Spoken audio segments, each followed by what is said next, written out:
In this tutorial, you are going to learn how to remove Excel page breaks. Open the Excel document that contains the page break that you want to remove. Here we have a small address book with a page break between rows 4 and 5 indicated by a dotted line. This is the break that we want to remove. In the tabs at the top of the window, click the View option. In the Workbook Views section, click on the Page Break Preview option. The view of the spreadsheet will change and the page breaks will appear as blue lines.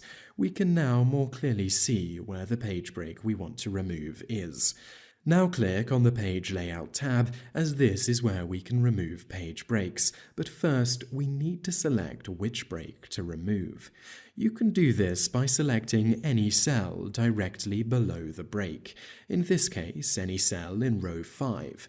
Now click on the breaks icon and click Remove Page Break, and the blue line will vanish, and that is how to remove Excel page breaks.